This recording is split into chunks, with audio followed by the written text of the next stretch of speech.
Hey everyone, welcome back to the channel.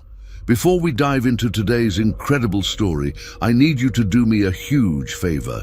Hit that subscribe button right now, share this video with someone who loves true crime, and drop a comment telling me where you're watching from. Trust me, you're going to want to follow this series because what I'm about to tell you will shake you to your core. We're going back to 1839 Louisiana, to a story so dark and twisted that it was buried for generations. This is the tale of Adeline, a young enslaved woman whose beauty became her weapon and whose story will make you question everything you think you know about survival, justice, and revenge. The Louisiana heat pressed down like a suffocating blanket on the Moreau plantation in the summer of 1839. Spanish moss hung from ancient oak trees like funeral shrouds, and the air was thick with the sweet, cloying scent of sugar cane and something darker, the smell of human suffering that seemed to seep from the very soil. In the slave quarters, a baby's cry pierced the humid night. Mama Celia, the plantation's midwife, held up a tiny girl whose skin glowed like polished mahogany in the flickering candlelight. The child was beautiful, dangerously beautiful, with eyes that seemed to hold secrets even at birth. "Lord, have mercy," whispered Celia, crossing herself. "This child gonna bring trouble. I can feel it in my bones." The baby was named Adeline, and from her first breath, she was different. While other children played in the dirt between the slave cabins, Adeline watched. She observed the way Master Moreau's eyes lingered on the young women, the way Mistress Moreau's face hardened when she caught him looking. She learned that beauty was currency in this hellish world, but it was currency that could buy you pain as easily as protection. By age 10, Adeline could read, a crime punishable by death for a slave. She'd stolen moments watching young Master Henri's tutoring sessions through the plantation house windows, memorizing letters and sounds until words became her secret rebellion. Books became her escape, hidden beneath loose floorboards in the quarters, read by moonlight when the overseers slept. "You too smart for your own good, child," Mama Celia would warn, braiding Adeline's long, thick hair. "Smart and pretty. That's a dangerous combination for a girl like you." And at 15, Adeline's beauty had blossomed into something that made grown men stumble over their words. Her movements were graceful, her voice melodic, and her intelligence sharp enough to cut. She worked in the big house now, serving meals and cleaning, always under the watchful eye of Mistress Moreau, who seemed to sense the threat this young woman posed. The other enslaved women whispered about her, some with envy, others with fear. They'd seen what happened to beautiful slave girls on plantations. They knew the fate that awaited them when masters decided to exercise their rights. But Adeline was different. She didn't cower or submit. Instead, she watched and learned, studying the weaknesses of every white man who entered the Moreau house. Master Moreau himself was a cruel man in his 50s, with hands that wandered and a temper that exploded without warning. His son, Henri, 22 and fresh from university in New Orleans, carried himself with the entitled arrogance of someone who'd never been told no. The overseers, brutal men hired to keep the slaves in line, ruled through fear and violence. But Adeline had discovered something powerful. These men, for all their authority and cruelty, had weaknesses. They were lonely, frustrated, and hungry for something they couldn't name, and she was learning to use that hunger against them. One evening, as she served dinner in the grand dining room with its crystal chandeliers and mahogany furniture, she caught Henri staring at her, not with the casual lust she'd grown accustomed to, but with something deeper, an obsession that made her skin crawl. "Adeline," he called softly as she cleared his plate, "stay behind after the others leave." Her heart pounded, but her face remained serene. She'd been preparing for this moment her entire life. As the other house slaves filed out, she stood perfectly still, hands clasped in front of her, eyes downcast in the pose of submission she'd perfected. "You're 17 now," Henri said, circling her like a predator. "Old enough to understand your place here." "Yes, Master Henri," she replied, her voice barely above a whisper. He reached out to touch her face, and she didn't flinch. But behind her submissive exterior, her mind was racing, calculating, planning. She'd seen what happened to girls who resisted. She'd also seen what happened to those who submitted. Neither path led to freedom. That night, as she lay on her thin mattress in the slave quarters, Adeline made a decision that would change everything. She wouldn't be another victim. She wouldn't be broken by this system, designed to destroy her spirit and body. If beauty was her curse, then she would make it their curse too. She began to study them more carefully, their habits, their fears, their desires. Master Moreau drank himself into a stupor every night after losing money at cards. Henri was terrified of his father's disapproval and desperate to prove his manhood. The overseers were violent but cowardly, quick to hurt those weaker than themselves, but afraid of anyone who might fight back. Knowledge became her weapon. She learned which plants in the garden were poisonous, which roots could cause hallucinations, which herbs could stop a heart. She discovered the secret passages in the old plantation house, the hidden rooms where previous generations had conducted their dark business. Most importantly, she learned to read people, to see the darkness in their hearts and use it against them. When Henri cornered her in the pantry a week later, pressing his body against hers and breathing whiskey-soaked promises in her ear, she didn't scream or fight. Instead, she smiled. "Master Henri," she whispered, her voice like honey over broken glass. "I've been waiting for you." The confusion in his eyes was delicious. He'd expected fear, resistance, tears. Instead, he found something that terrified him more than any rebellion, a woman who seemed to want what he was planning to take. That night, as the plantation slept, Adeline began her transformation from victim to something far more dangerous.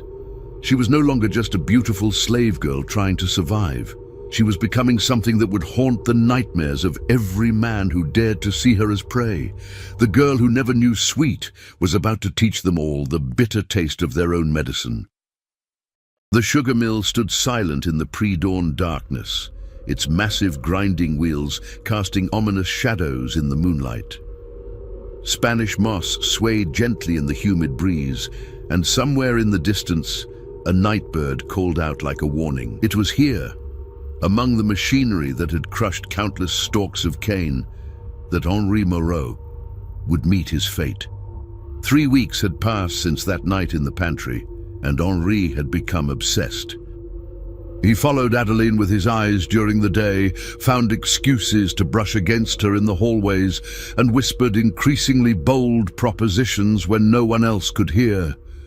His desire had grown into something ugly and desperate, fed by her mysterious smiles and the way she seemed to encourage him while always slipping away at the last moment. "You're playing with fire, girl," Mama Celia warned, as she watched Adeline prepare for another evening of serving in the big house. "That boy's got the devil in his eyes when he looks at you." Adeline adjusted her simple cotton dress, making sure it felt just right. Modest enough to avoid suspicion from Mistress Moreau, but fitted enough to drive Henri to distraction. "Sometimes fire is the only way to clear the field for new growth, Mama Celia." The older woman shuddered at the coldness in Adeline's voice. This wasn't the sweet child she'd helped raise. Something had changed in the girl, something that made even the other slaves step carefully around her. That evening, dinner service proceeded as usual. Master Moreau sat at the head of the long table, already deep in his cups, complaining about falling sugar prices and ungrateful slaves. Mistress Moreau picked at her food, her sharp eyes missing nothing as they darted between her husband and son. Henri barely touched his meal, his attention focused entirely on Adeline as she moved gracefully around the table. "Father," Henri said suddenly, his voice tight with barely controlled emotion, I need to discuss some business with you. About expanding our operations, Master Moreau grunted, waving a dismissive hand. Tomorrow, boy. Can't you see I'm eating? It's important, Henri pressed. About the new equipment in the mill, I think there might be some irregularities that need addressing. Adeline's hand trembled almost imperceptibly as she poured water into Mistress Moreau's glass. She knew what Henri was doing, creating an excuse to be alone with her after dinner, away from the house where his mother's watchful eyes couldn't follow. After the family retired to the parlor for their evening rituals, Adeline began clearing the dining room. She worked slowly, methodically, knowing that Henri would find a reason to return. She didn't have to wait long. Adeline. His voice came from the doorway, thick with wine and desire. I need you to come with me to the mill. There's something I need to inspect. She turned to face him, her expression perfectly innocent. Of course, Master Henri. Should I bring a lantern? I'll handle the light, he said, his eyes gleaming with anticipation. Just come. The walk to the sugar mill felt like a funeral march. Henri walked slightly ahead, his steps unsteady from drink, while Adeline followed at the appropriate distance for a slave. But her mind was sharp, focused, running through every detail of what was about to happen. The mill was a massive structure, built to process the plantation's sugarcane crop. During harvest season, it ran day and night, the grinding wheels crushing cane stalks while slaves fed the machinery in dangerous back-breaking work. Now, in the off-season, it stood empty and ominous, filled with shadows and the lingering smell of molasses. Henri lit a lantern and set it on a wooden crate, casting dancing shadows on the walls. The grinding wheels loomed above them like sleeping giants, their metal surfaces gleaming dully in the flickering light. Do you know why I brought you here, Adeline? Henri asked, his voice dropping to what he probably thought was a seductive whisper. No, Master Henri, she replied, though they both knew she was lying.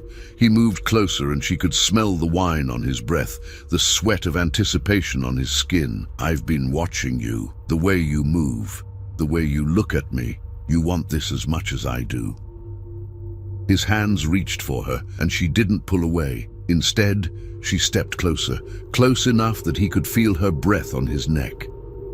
I've been waiting for you to notice me, she whispered, her voice like silk over steel.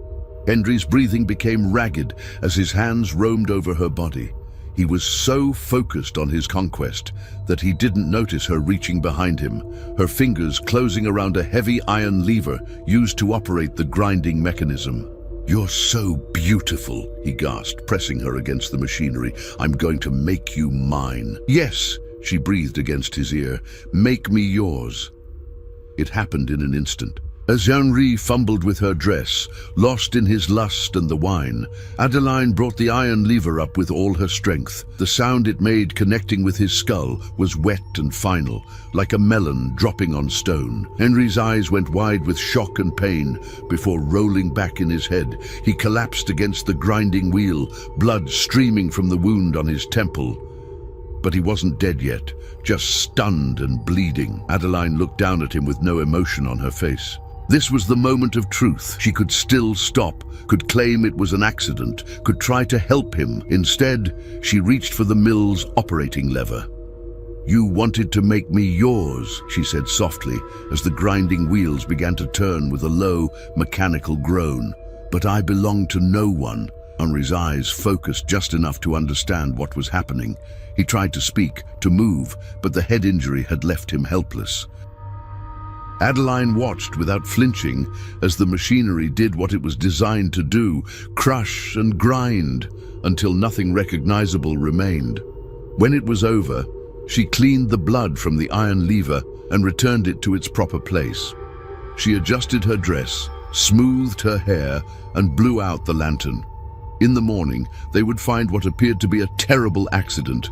Young Master Henri, drunk and careless, had somehow fallen into the mill machinery during a late-night inspection. As she walked back to the slave quarters through the humid Louisiana night, Adeline felt something she'd never experienced before. power. For the first time in her 17 years, she had taken control of her own fate. She had turned the tables on a man who saw her as nothing more than property, to be used and discarded. The other slaves were asleep when she slipped into her cabin, but Mama Celia was waiting, her ancient eyes reflecting the moonlight streaming through the window. "What have you done, child?" the old woman whispered. Adeline met her gaze steadily. "What I had to do. This won't end here. You know that, don't you? They'll come looking for answers." "Let them look," Adeline replied, lying down on her thin mattress. "All they'll find is a tragic accident and a grieving slave girl who tried so hard to serve her masters well." But as she closed her eyes, Adeline was already planning. Henri was just the beginning. There were others, other men who saw her as prey, who believed their power gave them the right to take whatever they wanted. She would teach them all the same lesson, one by one, until either she was free or they were all dead. The first blood had been spilled, and Adeline had discovered she had a taste for it. The news of Henri Moreau's death spread through the Louisiana plantation community like wildfire through dry cane fields. Within days, every plantation owner from Baton Rouge to New Orleans had heard the story. Young Henri, heir to one of the most prosperous sugar plantations in the region, found crushed in his own mill machinery, apparently the victim of a terrible accident. But in the parlors of the great houses and the smoky back rooms of gentlemen's clubs, whispers began to circulate. Whispers about the beautiful slave girl who had been the last person seen with Henri. Whispers about the strange calm she'd displayed when his body was discovered. Whispers about things that didn't quite add up. Master Moreau aged 10 years in the week following his son's funeral. The man who had once ruled his plantation with an iron fist now wandered the halls of his mansion like a ghost, drinking himself into oblivion each night and raging at shadows during the day. Mistress Moreau had taken to her bed, claiming illness, though everyone knew it was grief that kept her there. In the slave quarters, the atmosphere was different. While the house slaves whispered prayers and crossed themselves when they spoke of Henri's death, there was an undercurrent of something else. A dark satisfaction that justice, however twisted, had finally been served. They all knew what Henri had been planning for Adeline. They'd seen it happen to other girls before. Adeline herself seemed untouched by the tragedy. She continued her duties in the big house with the same quiet efficiency, her face a mask of appropriate sorrow when the family was present. But those who knew her well noticed changes. The way she carried herself with slightly more confidence, the calculating look that sometimes flickered in her eyes when she thought no one was watching. 3 weeks after Henri's death, the first visitor arrived. Colonel James Beauregard, owner of the neighboring Magnolia plantation, came ostensibly to pay his respects to the grieving Moreau family. But his real interest became apparent when he requested that Adeline serve him personally during his stay. "Such a tragedy about young Henri," Beauregard said to Master Moreau as they sat on the veranda, bourbon glasses sweating in the humid air. "I understand he was inspecting the mill when it happened." "Fool boy was drunk," Moreau muttered, his words slurred from his own drinking. "Always told him to stay away from that machinery when he'd been at the bottle." Beauregard nodded sympathetically, but his eyes followed Adeline as she moved around the veranda, refilling their glasses and emptying ashtrays. "That girl there, she's the one who found him, isn't she? Adeline?" "Yes. Poor thing was beside herself. Been serving our family since she was a child." Beautiful creature," Beauregard observed, his gaze lingering on Adeline's figure. "Very exotic looking. I don't suppose you'd consider selling her? I could offer a generous price." Master Moreau's eyes sharpened slightly. Despite his grief and drinking, he was still a businessman. "She's not for sale, James. Too valuable as a house servant." But Beauregard wasn't easily discouraged. Over the next 2 days, he found excuses to be alone with Adeline, cornering her in hallways and empty rooms, his hands wandering and his suggestions becoming increasingly bold. "You're wasted here, girl," he whispered as she cleaned the guest room where he was staying. "A woman like you deserves better than this dying plantation. Come with me to Magnolia, and I'll make sure you're well taken care of." Adeline kept her eyes downcast, playing the role of the submissive slave. "I couldn't leave the Moreau family, Master Beauregard. They need me, especially now." "Everyone has a price," he said, moving closer. "Even slaves. What's yours?" That night, Beauregard made his move. He slipped from his room and made his way to the slave quarters, confident that his wealth and position gave him the right to take whatever he wanted. He found Adeline's cabin easily enough. It was slightly apart from the others, befitting her status as a house servant. He didn't bother to knock. The door creaked open and he stepped inside, his eyes adjusting to the darkness. "Adeline, I know you're awake." "I'm here, Master Beauregard," came her voice from the shadows. "I've been waiting for you." Something in her tone should have warned him, but his arrogance blinded him to danger. He moved toward the sound of her voice, his hands already reaching for her in the darkness. The blow came from nowhere, a heavy iron pot that Adeline had positioned perfectly. Beauregard dropped like a stone, blood streaming from his scalp. But unlike Henri, he wasn't unconscious. He was aware, paralyzed by the head injury, but still able to see and hear everything that happened next. "You want to know my price?" Adeline asked conversationally as she lit a candle, illuminating her face in the flickering light. "My price is your life." Beauregard tried to speak, to move, but his body wouldn't obey. He could only watch in horror as Adeline calmly prepared what would be his final moments. She had learned from Henri's death. This time, she was more careful, more creative. The oleander bush that grew near the slave quarters was beautiful but deadly. Its leaves and flowers contained enough poison to stop a heart. She had prepared a concentrated tea from the plant, and now she forced it down Beauregard's throat, drop by drop. "They'll find you in the morning," she explained as the poison began to work. Another tragic accident. A respected plantation owner, overcome with grief for his friend's son, who drank too much and wandered into the wrong place at the wrong time. So sad. So unfortunate. Beauregard's eyes bulged as his heart began to race and then slow, the oleander doing its deadly work. Adeline watched with clinical interest, noting how the poison affected him, filing the information away for future use. When it was over, she arranged the scene carefully. She placed an empty bourbon bottle near his body, spilled some of the liquor on his clothes to mask any smell of the oleander tea. She even managed to bruise her own face slightly, creating the appearance that she had been attacked and defended herself. The next morning, her screams brought the entire plantation running. They found her crouched in the corner of her cabin, apparently traumatized, while Beauregard's body lay sprawled on the floor. The story she told was simple and believable. He had come to her cabin drunk and violent. She had tried to defend herself, and in the struggle he had fallen and hit his head. Master Moreau was furious, but not at Adeline. "Damn fool," he raged, "coming into my quarters, attacking my property. Should have known better." The local sheriff, a man more interested in maintaining the social order than seeking justice, ruled it another accident. 2 wealthy white men dead in less than a month was unfortunate, but these things happened. Drink and poor judgment were common enough causes of death among the plantation class, but the whispers grew louder. In the gentlemen's clubs of New Orleans, men began to speak in hushed tones about the Moreau plantation and a beautiful slave girl who seemed to bring death in her wake.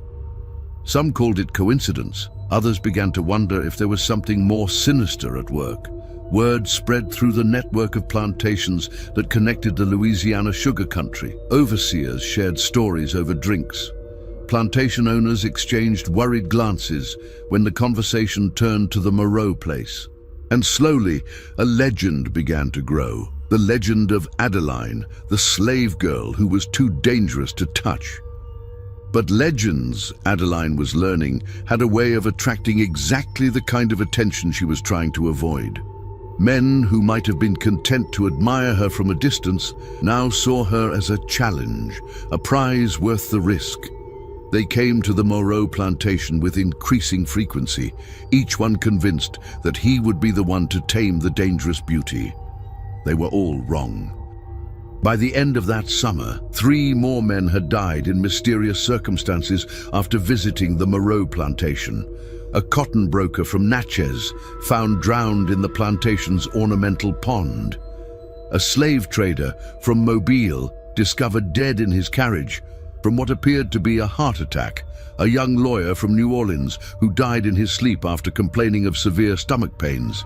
Each death was ruled accidental or natural. Each time, Adeline was nowhere near the scene when the bodies were discovered, but the pattern was becoming impossible to ignore, even for those who wanted to believe in coincidence. The beautiful slave girl was becoming something more than human in the minds of those who heard the stories. She was becoming a myth, a cautionary tale, a dark legend whispered in the shadows of the antebellum South. And Adeline was just getting started. By the winter of 1839, Adeline's reputation had spread far beyond the Louisiana sugar parishes. In the grand mansions of Charleston, the cotton plantations of Mississippi, and the tobacco fields of Virginia, men spoke her name in hushed, fearful tones. She had become something unprecedented in the antebellum South, a slave who inspired terror in her masters. The Moreau plantation had taken on an almost supernatural quality in the minds of those who heard the stories. 7 men had now died after encounters with the beautiful slave girl, each death more mysterious than the last. Rational explanations were becoming harder to find, and superstition was filling the void left by logic. Master Moreau himself had become a broken man. The death of his son, followed by the string of mysterious fatalities on his property, had destroyed his reputation and his sanity. He rarely left his study now, spending his days drinking and his nights screaming at phantoms only he could see. The plantation was falling into decay, the fields going untended as overseers quit and slaves began to disappear into the swamps. But in the slave quarters, a different story was being told. While the white community saw Adeline as a dangerous anomaly, something to be feared and avoided, the enslaved population began to see her as something else entirely. A liberator, a dark angel of justice who had found a way to turn the tables on their oppressors. "She's doing what we all dream of doing," whispered Sarah, a field hand who had endured years of abuse at the hands of the overseers. "She's making them pay for what they've done to us." "It ain't natural," argued old Moses, the plantation's blacksmith. "No good can come from killing, no matter who deserves it." "Tell that to my sister," Sarah shot back. "Tell that to all the girls who've been used and thrown away like broken tools. Maybe it ain't natural, but it's justice." The debate raged in secret throughout the slave community. Some saw Adeline as a hero, others as a dangerous force that would bring destruction down on all their heads. But none could deny the change her actions had brought about. For the first time in memory, white men were afraid to take what they wanted from slave women. Adeline herself remained an enigma, even to those closest to her. She continued her duties in the big house with the same quiet efficiency, caring for the increasingly unstable Master Moreau and his bedridden wife. To look at her, one would see nothing more than a beautiful young woman going about her daily tasks. But those who knew what to look for could see the changes. There was a confidence in her bearing now, a subtle shift in the way she carried herself. Her eyes, once downcast in the manner expected of slaves, now met the gaze of white visitors with a directness that made them uncomfortable. She had learned to read people with frightening accuracy, identifying their weaknesses and desires with a glance. The 8th man to die was Thomas Whitmore, a wealthy planter from Georgia who had come to Louisiana seeking new investment opportunities. He had heard the stories about the Moreau plantation, but like many men of his class, he believed his wealth and position made him untouchable. Whitmore was different from the others, younger, more cautious, and intelligent enough to recognize danger when he saw it. He observed Adeline carefully during his visit, noting the way other slaves deferred to her, the subtle signs of fear in the eyes of the remaining overseers. "You're the famous Adeline," he said, when he found her alone in the plantation's library, dusting the books that no one read anymore. "I've heard quite a lot about you." "I'm sure you have, Master Whitmore," she replied, not looking up from her work. "People do love their stories." "Indeed they do. The question is, how much of what they say is true?" This time she did look at him, and he felt a chill run down his spine at the intelligence he saw in her dark eyes. "What do you think, Master Whitmore? Do I look like a killer to you?" The directness of her question caught him off guard. Slaves didn't speak to white men this way, didn't challenge them with such bold confidence, but there was something about Adeline that made the normal rules seem irrelevant. "I think," he said carefully, "that you're a very dangerous woman." "Dangerous to whom?" she asked, setting down her dusting cloth and facing him fully. "To men who see slave women as property to be used? To those who believe their skin color gives them the right to take whatever they want? Yes, Master Whitmore, I suppose I am dangerous to men like that." The conversation was treasonous, the kind of talk that could get a slave killed in the most brutal way imaginable. But Whitmore found himself fascinated rather than outraged. Here was a woman who had somehow transcended the limitations of her station, who had found a way to fight back against a system designed to crush her spirit. "What do you want?" he asked. "Freedom," she replied without hesitation. "Not just for myself, but for all of us. I want to see this whole rotten system burn to the ground." "And you think murder is the way to achieve that?" Adeline smiled, and the expression was both beautiful and terrifying. "I think fear is a powerful teacher, Master Whitmore.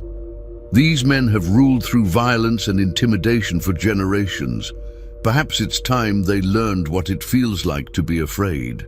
That night, Whitmore made a decision that would save his life. Instead of trying to possess Adeline as the others had done, he offered her something no white man had ever offered a slave: respect and partnership. "I'm an abolitionist," he confessed, as they walked through the plantation's overgrown gardens under cover of darkness. "I've been working with the Underground Railroad, helping slaves escape to freedom. I could help you get away from here." Adeline considered his offer carefully. She had killed 8 men, but Whitmore was different. He saw her as a human being rather than property, and that made him valuable in ways the others had never been. "I'm not ready to run," she said finally. "There's still work to be done here. How many more have to die before you're satisfied?" "As many as it takes," she replied with chilling certainty. "Every man who comes here thinking he can take what he wants from me. Every overseer who believes his whip gives him power over life and death. Every master who sees human beings as livestock.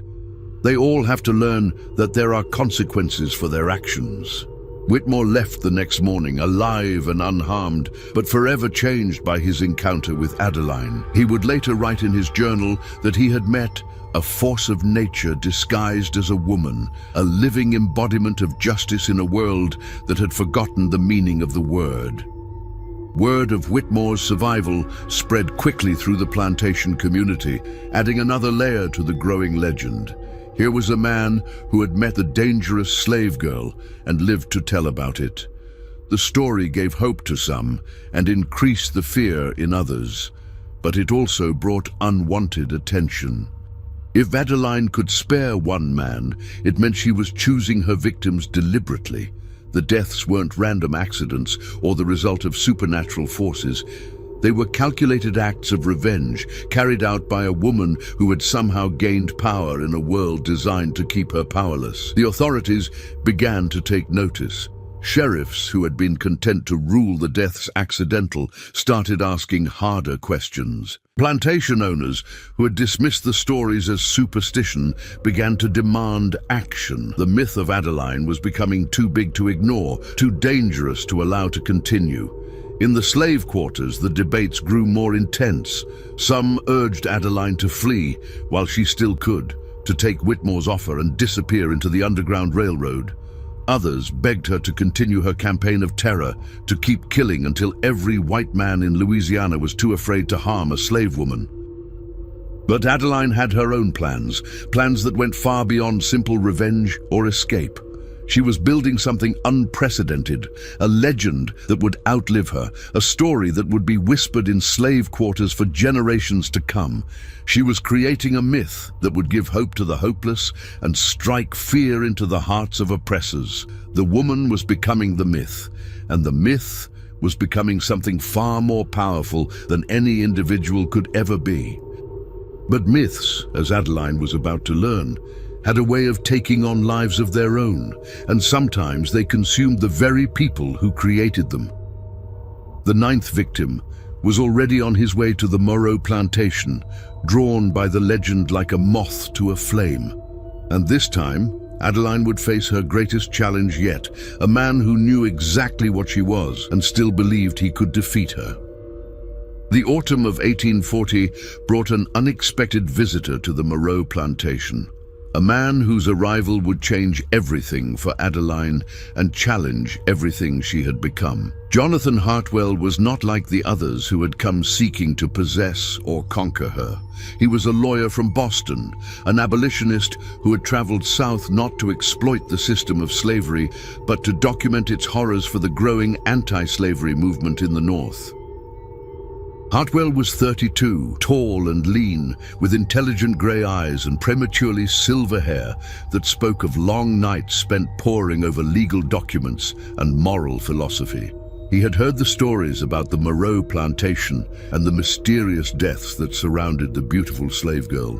But unlike the others, he had come not as a predator, but as a potential savior. "I don't believe in coincidences," he told Master Moreau, as they sat in the decaying grandeur of the plantation's parlor. 9 men dead in less than 2 years, all after encounters with the same slave. Either this woman is the unluckiest person in Louisiana, or something else is happening here. Master Moreau, now a shadow of his former self, laughed bitterly. "You think she's killing them? A slip of a girl against grown men? You've been reading too many Gothic novels, Mr. Hartwell." "Oh, perhaps," Hartwell replied, his eyes following Adeline as she served them tea with her usual grace. "But I'd like to speak with her, if you don't mind, for my research."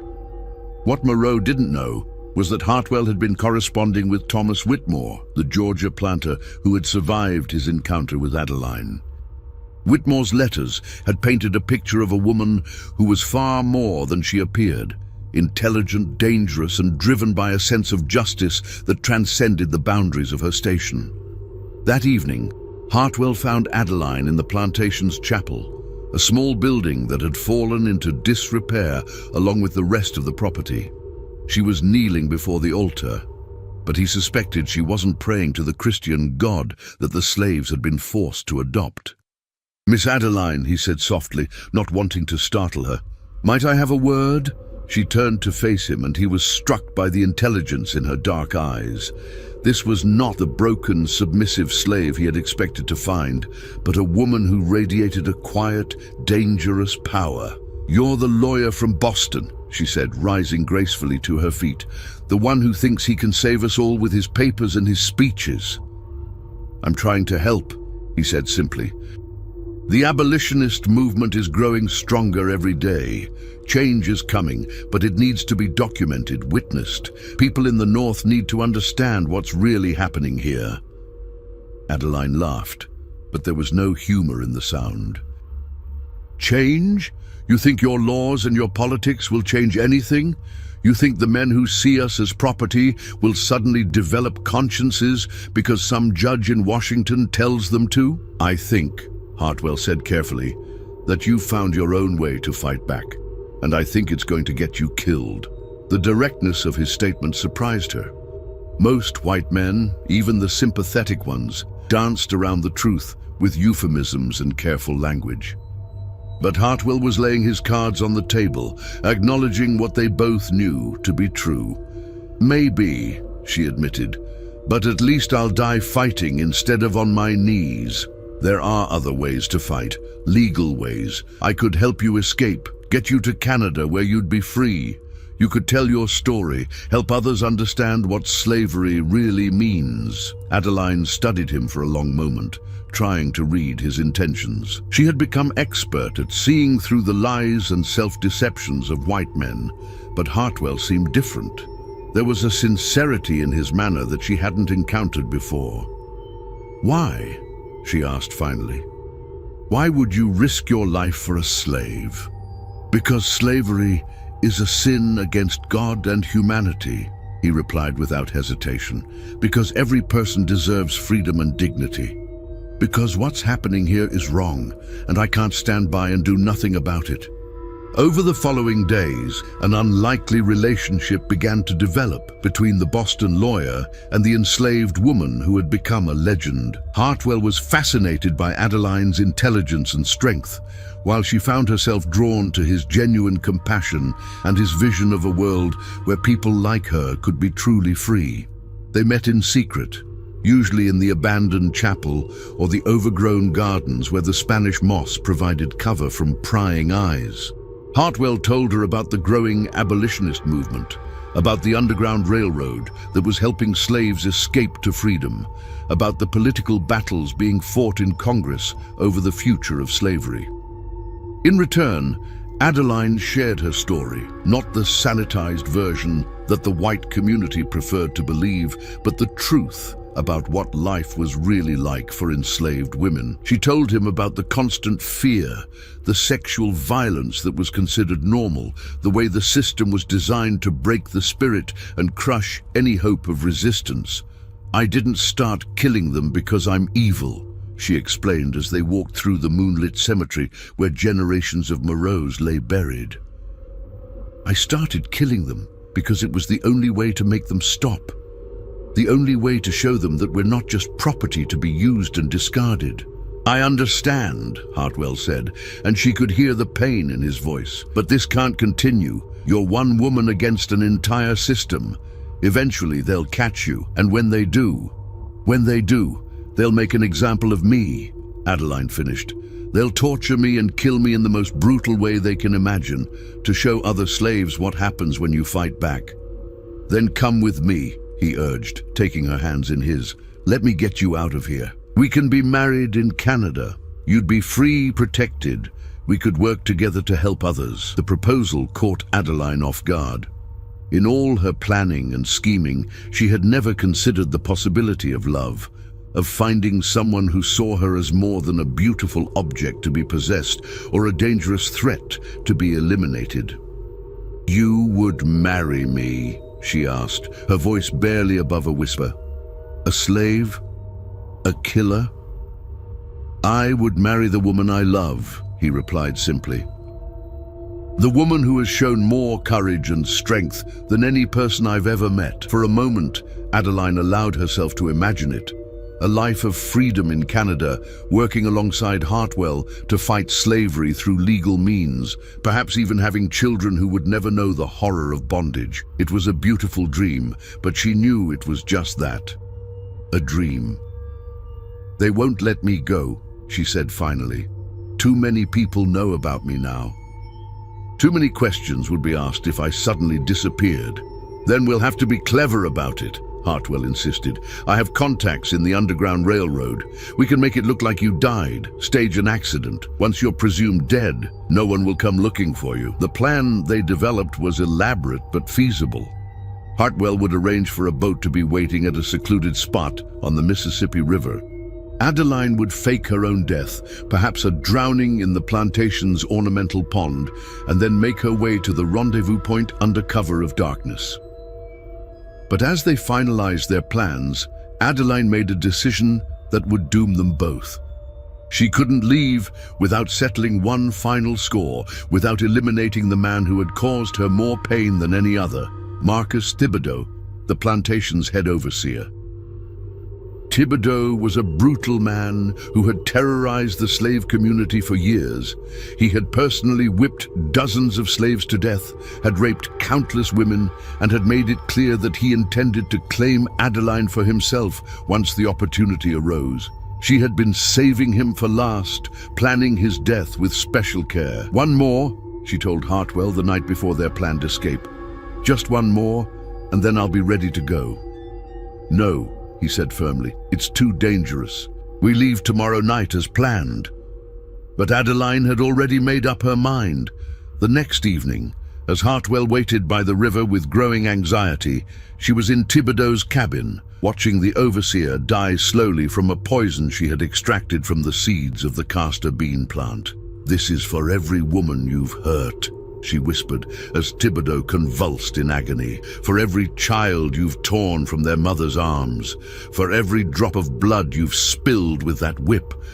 By the time she made it to the river, it was too late. Thibodeau's body had been discovered, and the plantation was in chaos. Dogs were barking in the distance, and she could see torches moving through the swamp as search parties spread out to find her. Hartwell was still waiting, his face pale with fear and desperation. "We have to go now," he urged as she stumbled out of the darkness. "They're coming." But even as they pushed the small boat into the dark waters of the Mississippi, Adeline knew they wouldn't make it. The current was against them, the boat was too small, and their pursuers were too close. The love that had bloomed between them had become the instrument of their destruction. The shots rang out across the water just as they reached the middle of the river. Hartwell cried out and slumped forward, blood spreading across his white shirt. Adeline caught him as he fell, cradling his head in her lap as their boat drifted helplessly downstream. "I'm sorry," she whispered, tears streaming down her face for the first time since she was a child. "I'm so sorry." "Don't be," he gasped, his grey eyes already growing dim. "You showed me what real courage looks like. You showed me what it means to fight for freedom." He died in her arms as the boat ran aground on a muddy bank, and Adeline knew that her time was finally up. The man who had wanted to save her had become her 10th and final victim, not through her design, but through the cruel logic of a system that would never allow their love to exist. As the search parties closed in, Adeline made one last decision. She would not be taken alive, would not give them the satisfaction of a public execution. She slipped into the dark waters of the Mississippi, letting the current carry her away into legend. But legends, as she had learned, have a way of living forever. The morning after Adeline's disappearance into the Mississippi River brought chaos to the Moreau plantation and panic to the entire Louisiana sugar parish.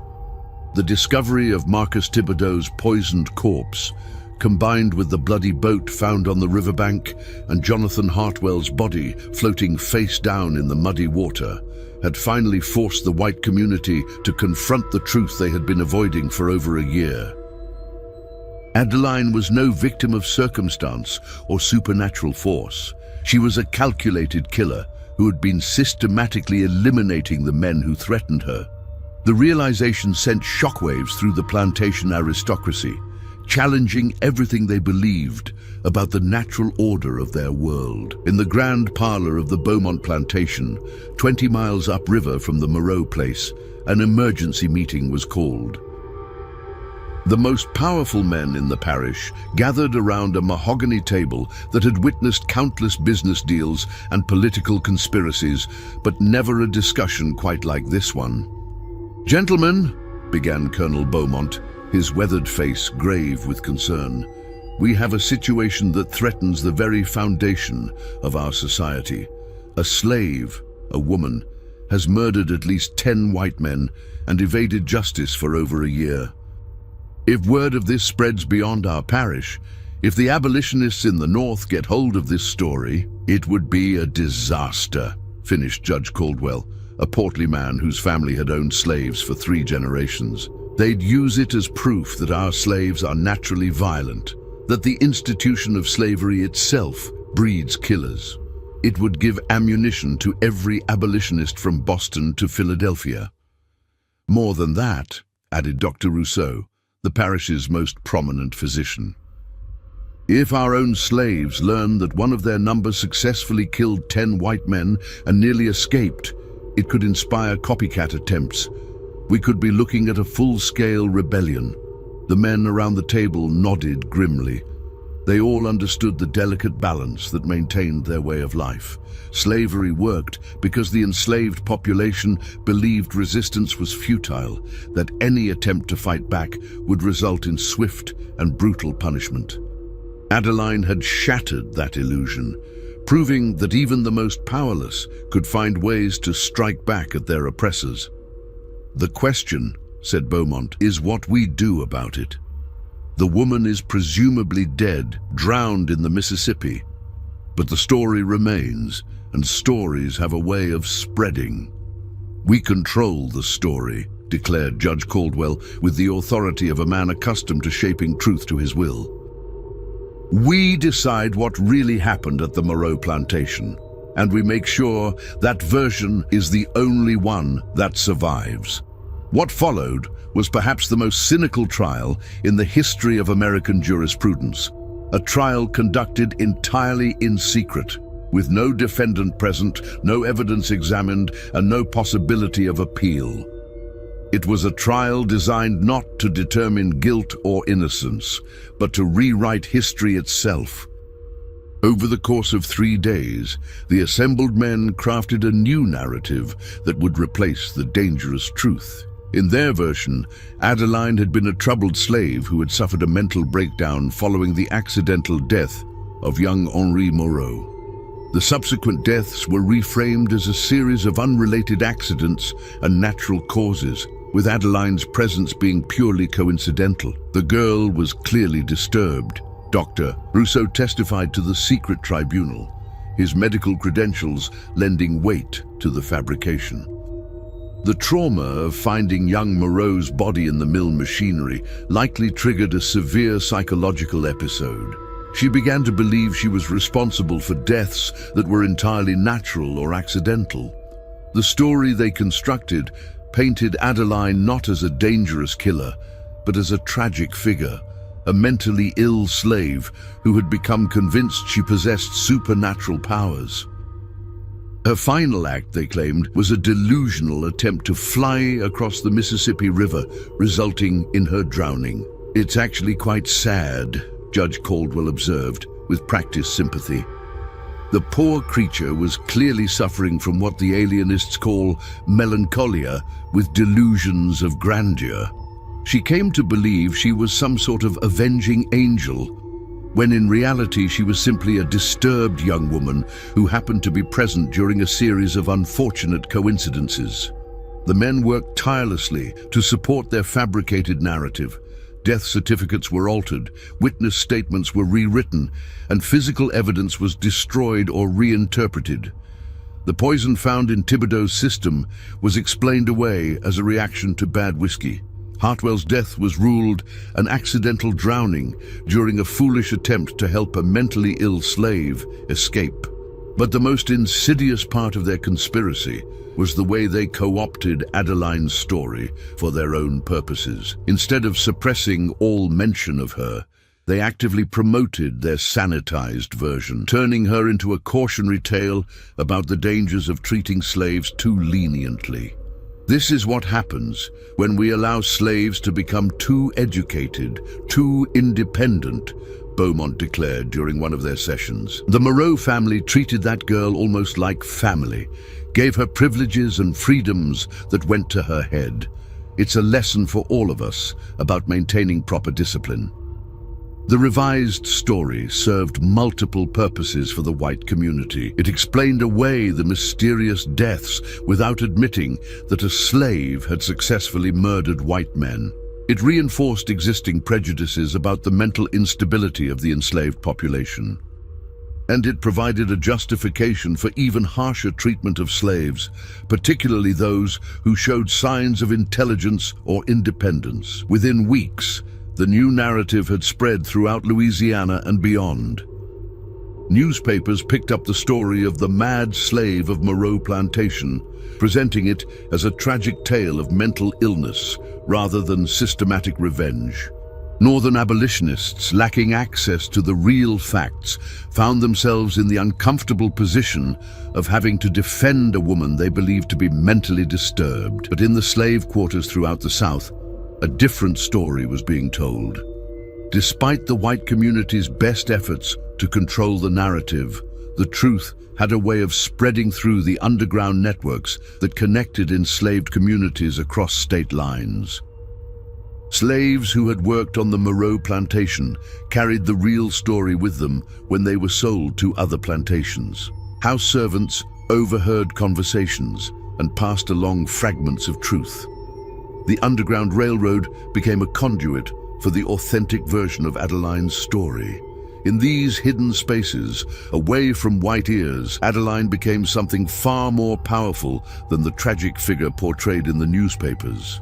She became a symbol of resistance, proof that even the most powerless could find ways to fight back against their oppressors. Her story was told in whispered conversations in cotton fields, in coded songs sung during work, in the secret gatherings where slaves planned their own escapes to freedom. She showed them that we ain't just property. An old field hand named Samuel told a group of younger slaves as they huddled around a small fire in the Georgia pine woods. She showed them that we got minds and hearts and the will to fight back. They can kill our bodies, but they can't kill our spirits. The white community's attempt to control Adeline's story had backfired in ways they couldn't have anticipated. By creating an official version of events, they had inadvertently highlighted the existence of an alternative narrative. Slaves who might never have heard of Adeline under normal circumstances now sought out the true story, hungry for any tale of successful resistance. Meanwhile, the Moreau plantation itself became a symbol of the white community's vulnerability. Master Moreau, already broken by his son's death and the subsequent chaos, finally succumbed to his demons, dying of liver failure brought on by years of heavy drinking. Mistress Moreau followed him to the grave within months, some said from grief, others from the shame of what their plantation had become. The property was sold at auction, but no buyer could be found willing to pay full price for land that had become synonymous with death and rebellion. The great house fell into decay, its windows broken and its gardens overgrown. Local slaves whispered that it was haunted by the spirits of the men Adeline had killed, while white families avoided the area entirely. The invisible trial had achieved its immediate goals. The official record showed no evidence of a slave rebellion, no successful resistance that might inspire others, but the deeper truth could not be suppressed. Adeline's story had taken on a life of its own, spreading through the hidden networks of the enslaved community like wildfire through dry grass. The men who had conducted the secret trial believed they had contained the damage, rewritten history to protect their interests. They had no way of knowing that they had actually created something far more dangerous than the truth they sought to suppress, a legend that would inspire resistance for generations to come. As Judge Caldwell closed the final session of their clandestine proceedings, he felt satisfied that justice had been served and order restored. "Gentlemen," he declared, "we have successfully resolved this unfortunate situation. The official record will show that no slave rebellion occurred. No white men were murdered by their property. History will remember Adeline as a tragic figure, nothing more. But history, as Adeline herself had learned, has a way of remembering what those in power try to forget." And in the slave quarters of a dozen states, her real story was just beginning to spread. 10 years had passed since that fateful night on the Mississippi River, and the legend of Adeline had grown far beyond anything the secret tribunal could have imagined. By 1850, her story had spread through the Underground Railroad network from Louisiana to Canada, whispered in slave quarters from Virginia to Texas, and even reached the ears of prominent abolitionists in the North who suspected there was more to the tale than the official records revealed. The Moreau plantation stood empty now, its once grand mansion slowly being reclaimed by the Louisiana swampland. Spanish moss hung like funeral shrouds from the ancient oaks, and the sugar mill where Henri Moreau had met his fate had become a rusted monument to a darker time. Local slaves still crossed themselves when they passed the property, while white families took longer routes to avoid the cursed ground entirely. But on certain nights, when the moon was dark and the mist rose from the bayous, people claimed to see a figure moving through the abandoned plantation grounds. A woman in a simple cotton dress, walking with purpose through the overgrown gardens, pausing at the spots where her victims had fallen. Some said it was Adeline's ghost, unable to rest until justice was truly served. Others whispered that she had never died at all, that she had somehow survived the Mississippi and returned to finish what she had started. The truth, as it often is, was more complex than either legend or official record suggested. Adeline had indeed survived that night on the river, though barely.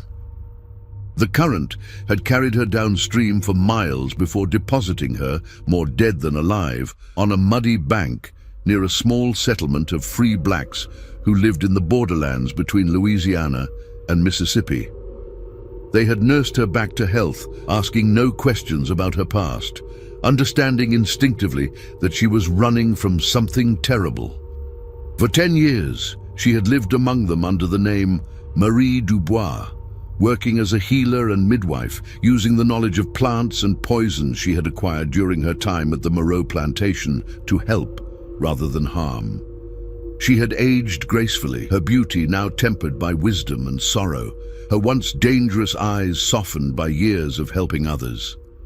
But she had never forgotten. Every night, she thought of Jonathan Hartwell, the man who had loved her enough to die for her. Every day, she remembered the women still trapped in bondage, still suffering the horrors she had escaped, and slowly, carefully, she had been planning her return.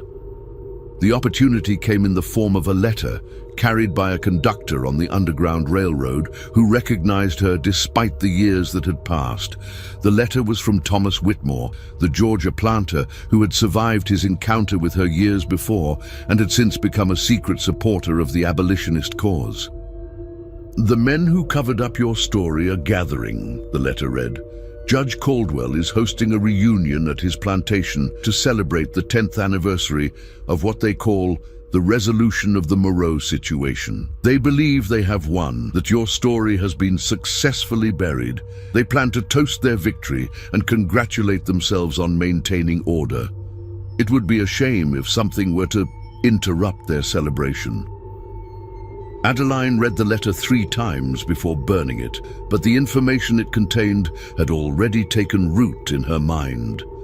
The men who had conducted her secret trial, who had rewritten her story to serve their own purposes, were gathering in one place. It was an opportunity she could not ignore.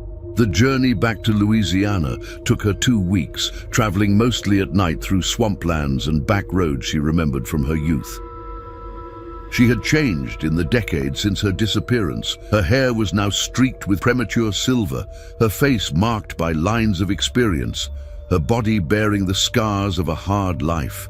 But her eyes still held the same dangerous intelligence that had made men fear her. Judge Caldwell's plantation was even grander than the Moreau place had been, a testament to the wealth that could be built on the backs of enslaved labor. The main house was a massive Greek Revival mansion with towering white columns and sprawling verandas, surrounded by perfectly manicured gardens and hundreds of acres of cotton fields. On the night of the reunion, carriages arrived from across the parish and beyond. The men who had participated in Adeline's secret trial were all there, older now, grayer, but still convinced of their own righteousness. They gathered in Caldwell's opulent dining room, raising glasses of imported wine to toast their success in maintaining the social order. "Gentlemen," Judge Caldwell declared, his face flushed with wine and self-satisfaction, 10 years ago, we faced a crisis that could have destroyed everything we hold dear. A single slave woman had threatened to undermine the very foundations of our society. But through our wisdom and decisive action, we contained the threat and restored order. To the resolution of the Moreau situation, Colonel Beaumont added, raising his glass, and to the maintenance of proper discipline among our property. The men drank deeply, congratulating themselves on their cleverness in rewriting history.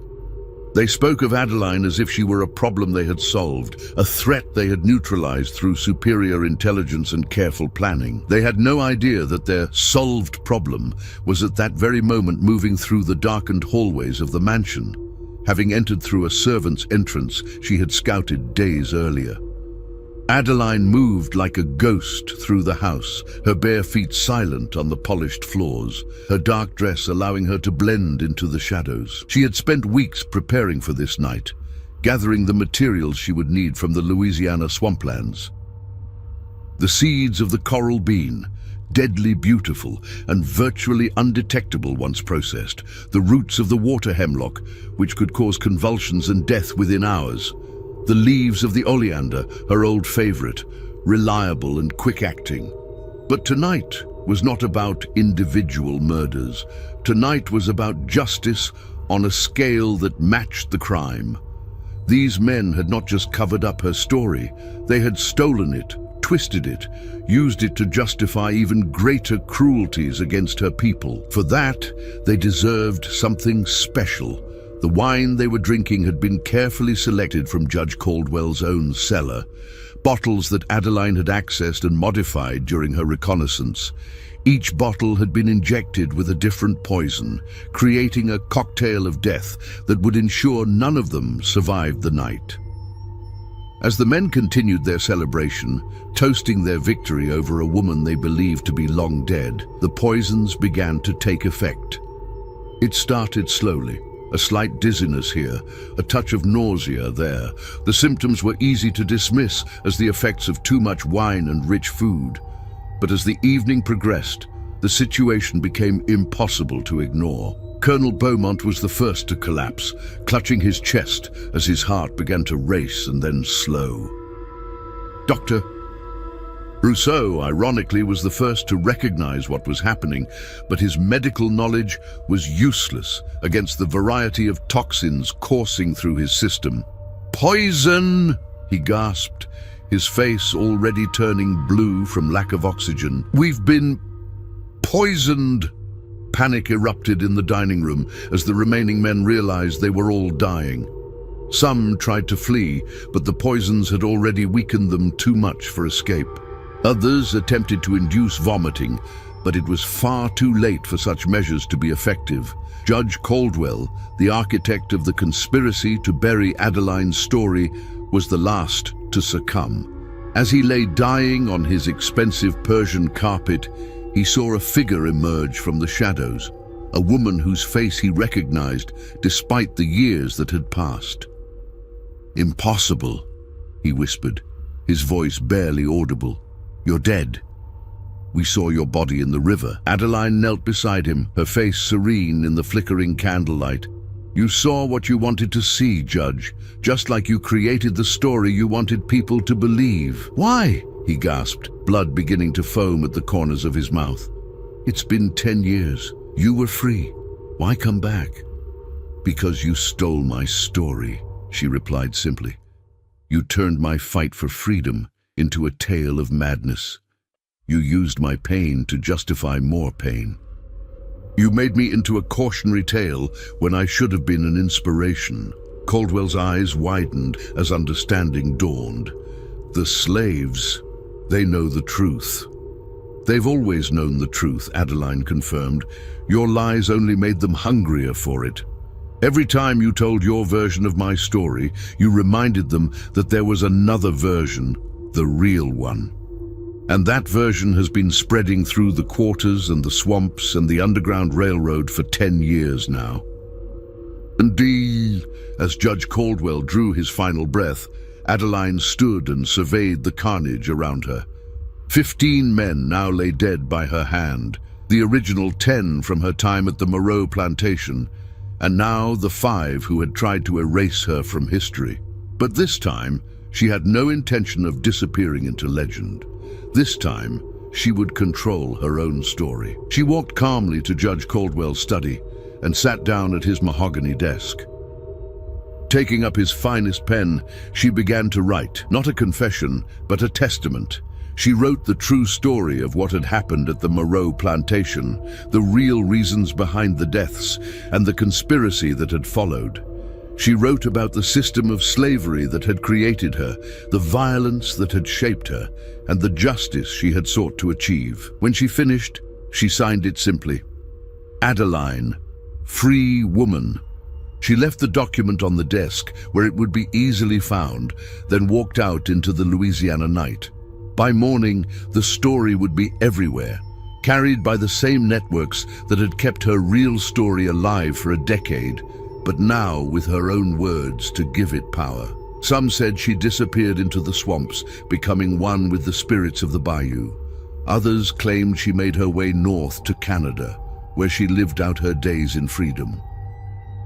A few whispered that she remained in Louisiana, working with the Underground Railroad to help other slaves escape to freedom. But the truth of what happened to Adeline after that 15th night was less important than what her story became. It spread like wildfire through the slave communities of the South, no longer filtered through white interpretations or sanitized for white consumption. It became a story of resistance, of a woman who had refused to accept her fate and had fought back against impossible odds. The official records would show that Judge Caldwell and his guests had died from food poisoning, a tragic accident that claimed 5 prominent citizens.